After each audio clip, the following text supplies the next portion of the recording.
Hello and welcome to this UK film review filmmaker interview. I am joined by filmmaker Matthew Paris. Matthew, how are you? I'm good, Chris. How are you? I'm very well, thank you. Whereabouts in the world are you right now? I'm living in Austin, Texas.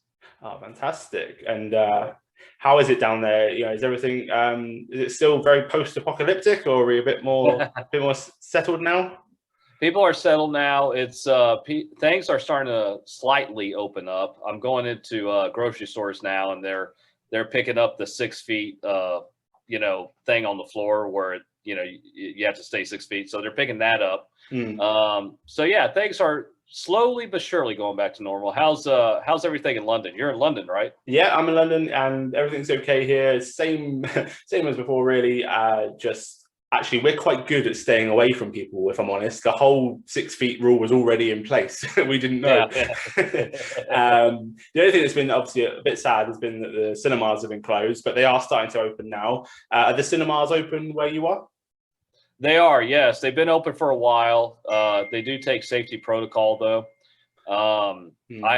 There's an AMC I go to here in Austin, so they're slowly starting to get back to normal. They've taken up, a lot of stuff, but I think they're still continuing to wear the mask until they hear from corporate. Hmm. And I think the idea is, I was talking to GM Kelly the other day, and I think the idea is they're not going to allow the customers to wear masks anymore, but the employees still have to wear masks. Yeah. So slowly but surely things are going back to normal. Fantastic. It's right to hear. And then in terms of your own filmmaking then over the last year, what have you been up to? It's been busy. I just got done working on Walker, Texas Ranger. It's a remake of the Chuck Norris series. So I did that here in Austin. It's shooting in Austin. I play in one of the episodes. I play a villain.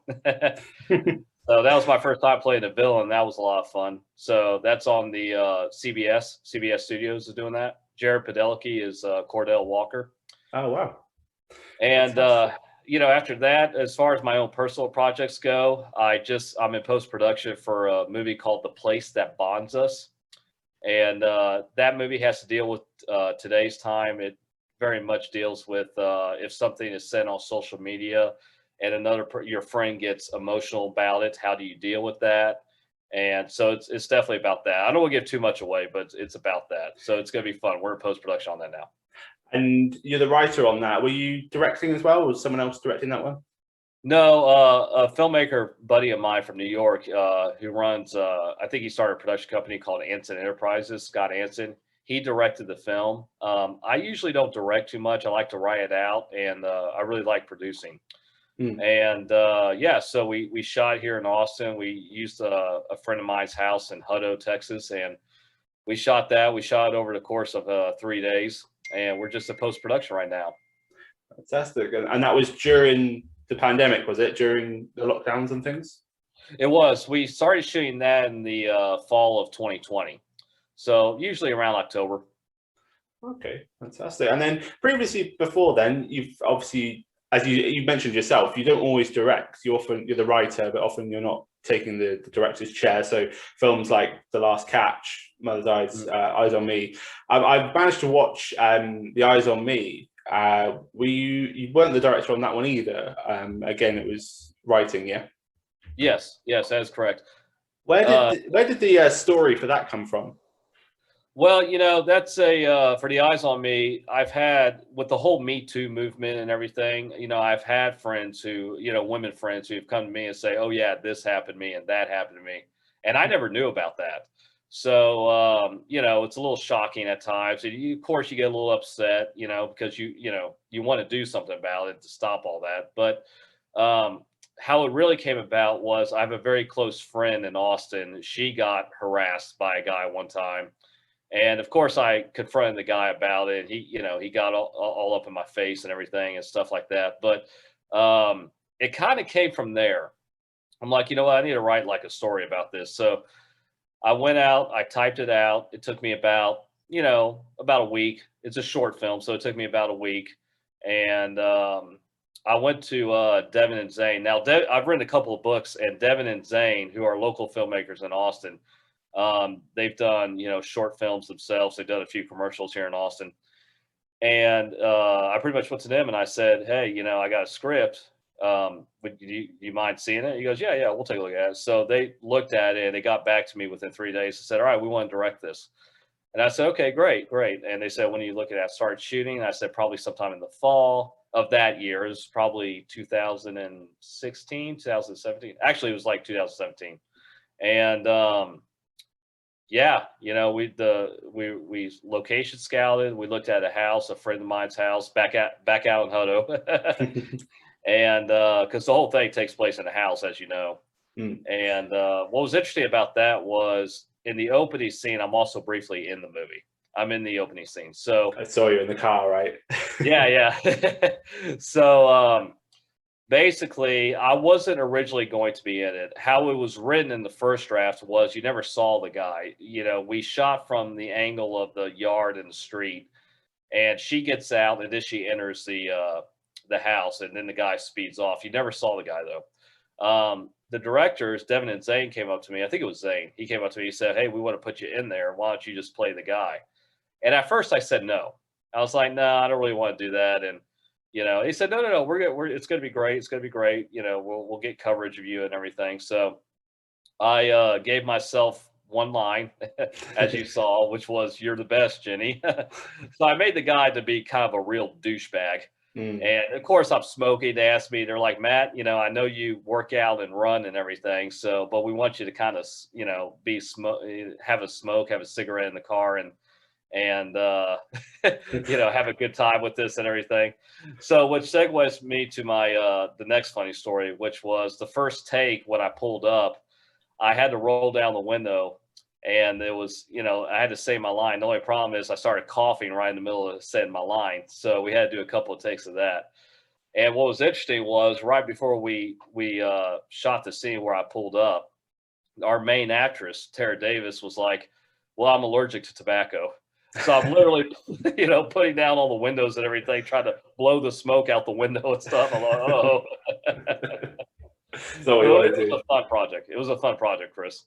Oh, fantastic! And obviously, you mentioned that you producing is one of your hats, and you Right. also act.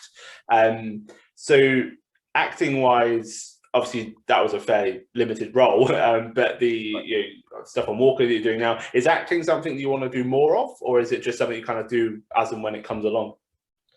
It's something I kind of do is when it comes along, you know. Hmm. There have been times where I've read stuff and, I've had the directors or the other producers say, "Hey, we want to put you in there somewhere."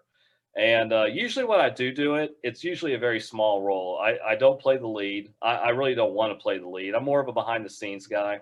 Hmm. Um, Producing is a lot of fun. I like the pre-production part of it. There's a lot of people who ask me, "Okay, well, what does a producer do?" And basically, the short form of it is I just say, well, a producer oversees the entire project. They hire the director, they hire the cast, they hire the crew. They put it all together to make sure they're going to try to get the best product out there as possible. So, and what does that mean? They work on the budget sheet. They work in the office. They set up the location scout. They get film permits to shoot at the location scout. They hired a security team to block off the street if you guys are doing an outside team, just stuff like that. Now, if you're really low budget and you make an independent movie, you may not have all that. So you need to focus really on the permits. I think focus on the permits and focus on the locations, and just let the community and neighborhood know what you're doing, and that's about it. And most Hmm. people are pretty cool. Small towns, shooting in small towns it's much easier than shooting in a city, a big city. There's a lot more you can control in a Hmm. small town, and usually the community in small towns love that stuff. So They will come they out, find it get ready to get apart, don't they? They're ready to. So, if you need someone, I'll jump in. exactly, yeah, yeah, yeah. So uh, we did that with the place that bonds us, Chris. It was like we had a flashback scene where we have a bunch of kids playing football. So our executive producer who lived in that community, we shot like around a park around her community, and she set out on the community board how many, hey, we have this scene coming up. We need people, we need kids to, where it's kind of a hangout scene. And the response was overwhelming. Overwhelming. Like I was hoping maybe like two or three people respond, everybody was like, oh, no, we want to do that. So it was fun. It was a good time. So I hear that question a lot about producers, what is it that they do? And one of the things that people who do it talk about is the fact that they're with the project a lot longer. As you said, you get to do pre-production, you're there during the shoot, and then you're also afterwards, you're there. So especially if you're writing the piece, then maybe you want to have a bit more involvement with those aspects. And then also, once the film's done, you're talking about releasing as well, and getting the film out there. What can you tell us about your strategy when it comes to sort of releasing films? So I've sold 2 short films for international distribution. They're playing on DirecTV and AT&T Uverse. That was Crisis and The Last Catch. And we also sold The Eyes on Me for online streaming. So basically my strategy is this, and I've had many arguments with other producers about this because they have their strategies too, and I understand that. But usually what I like to do, well, first, me coming from the world of sports, you kind of think in strategy. I grew up an athlete. I played sports all my life, so you're already kind of thinking of strategy. But when it comes to a movie, no matter if it's a short or a feature, usually what I like to do is I like to go to producers, and I'll tell the cast about this too. I said, okay, here's the plan. I'm going to send it to this festival, this festival, this festival, and then I'll start looking for distribution companies. Sometimes producers, after a movie is done, will say, okay, now let's send it to distribution companies. I don't really like to do that, Chris. My strategy is no, let's send it to a few smaller festivals. Hopefully we'll get an award. And then once we get about two film awards, we'll be in the driver's seat to then send it to distribution companies. Now, I know every filmmaker in the world, not just in Los Angeles, and I'm sure not just in London, but in the world, likes to take their movies to Sundance or Cannes Film Festival. And it makes sense. Those are the 2 biggest film festivals in the world. So in part, it's probably a dream for them, which is fine. But you have to understand those are the 2 biggest film festivals in the world. So every filmmaker wants to go there. So why not maximize your chances to send it to a few smaller festivals, hopefully get an award, and then send it off to distribution companies. Now, in the case of Crisis and The Last Catch, or most likely Crisis was a movie. It was my first short film. My plan was we sent it off to World Fest Houston. We got an award there. We sent it off to another film festival, and we got an award there. We got an award, I think, at the California Film Festivals in San Diego. And I said, okay, now we're in the driver's seat to really send this out to a distribution company. I sent it to a distribution company actually in Germany, and they got back to me and said, thank you very much, but it's not for us. I said, okay. I sent it to Shorts International in Los Angeles, and they have a major headquarters in London too, which is great. I think a gentleman named Carter Smith, I think, runs it. So so I sent it off to them. Like a month went by, Chris, and I didn't hear anything. So I kind of thought, all right, that deal's done. And then lo and behold, I spoke too early. I got a email 2 days later from one of the executives over there who said, I saw your movie. I really enjoyed it. We would like to buy it, and here's the contract. And now that goes through a whole jumping hoops and a roller coaster ride in itself, because you have to have lawyers look at it. You have to make sure everything's okay before you actually sign anything. And then of course they need the file for the movie, so I sent it to them and the trailer and everything like that. But it was great. It was great, and they said, we're going to play it in Europe, Middle East, Africa, and the United States.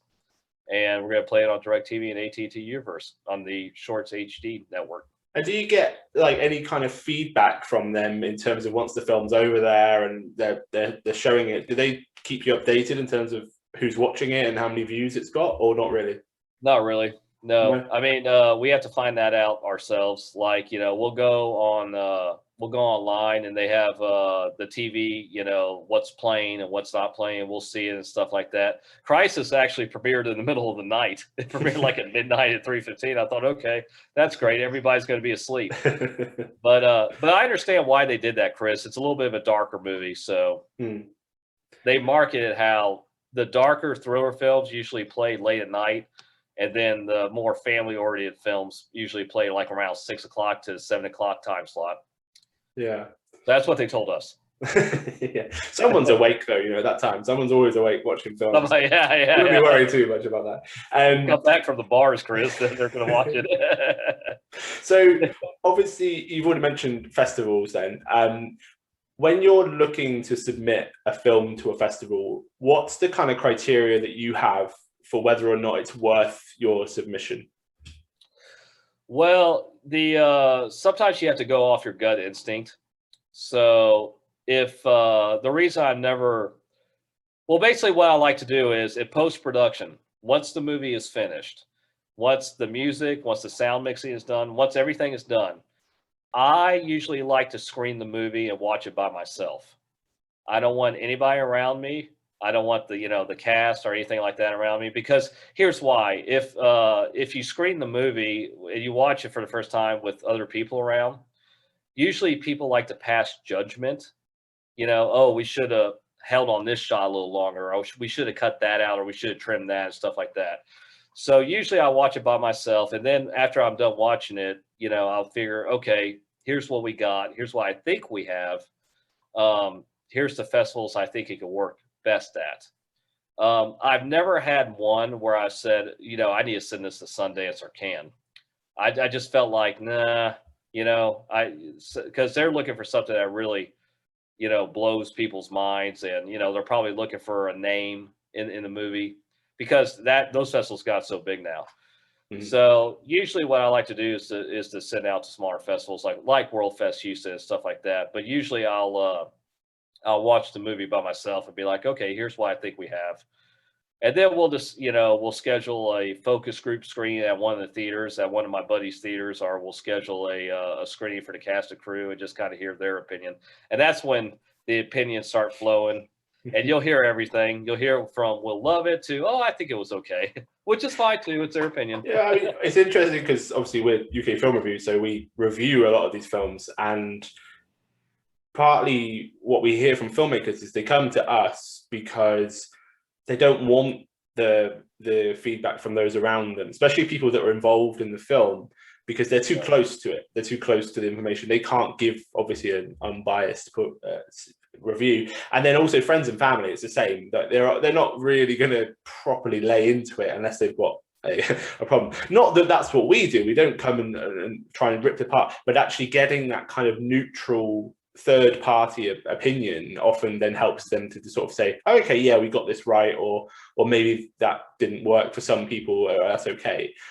Do you seek out reviews? Do you get reviews for your films? I do. Yeah. I just, I love the critics' opinions, even when they're bad. Critics are there for a reason. So, and sometimes I do like hearing opinions where maybe they saw something that I didn't see. Or sometimes it's fun to really hear people's opinions about, oh, here's what I think the movie is, and stuff like that, which I like. I enjoy. I mean, it could be something totally surprising where, like, I wrote the thing and I never saw it like that. But it's 100%. We see this all the time, even amongst my writers. I'll see two very experienced film critics can watch the same film and get very different things from it, because as much as what you intended is there, but what they bring with it, their baggage and their own emotions, that it plays out. And that's why it's art, I guess, because people interpret it in all these different ways. And yeah, I think it's fantastic. And obviously you've got an absolute sort of list of films that are out and about. I know that The Eyes on Me was on Vimeo, but can the other films, are they still available on those platforms that you mentioned? Or where else can people see your films? So Eyes on Me is on Vimeo. The Crisis and the Last Catch was on the Shorts HD network. It was a 3-year deal, a 3-year contract. They'll say, we'll pay you this much to, show the movie. It was a flat rate. A lot of times I get questions was, oh, do you get royalties every time it airs? No, I don't. It was a flat rate. I wish I got royalties. I get royalties from the books, all right. But the yeah, so it was a 3-year deal, and once the 3 years is up, the rights revert back to me. Now, sometimes with distribution companies, some filmmakers think, oh, I'm just going to sell it. It's going to play forever. That's not usually the case. Some distribution companies have 5-year deals, and they'll say, okay, we're going to show it on airlines. We're going to show it on, pay-per-view. And yeah, so I mean, but you gotta understand what you have. Sometimes when you if you have a darker movie, so you're going to want to go to a distribution company that shows a thriller or a horror movie or dark films. I seriously doubt they're going to show a thriller on an airline with kids and parents and all that stuff. They're going to want probably something more family friendly. That's why you see a lot of short films become comedies. They do a lot of comedy short films in film schools. People who are just trying to make movies, they'll do short comedies. And usually when you graduate to a feature, sometimes that'll be like a drama or a darker movie. But yeah, so distribution companies, it varies. Sometimes it's a 3-year deal, which is what ours were. Sometimes it's a 5-year deal. Sometimes I've seen companies they need short films in Japan. They'll do a 7-year deal, and they'll say, okay, we're going to play it overseas. We're going to do it here. Our deal was we just play it on television, and with no airline play or pay-per-view or anything like that.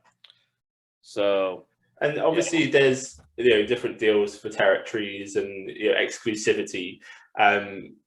Is that so have you, when you've accepted the fee, often is it that it's more attractive because they've got more rights, I'm assuming, because they have more control over what they can and can't do with it? Is that fair to say?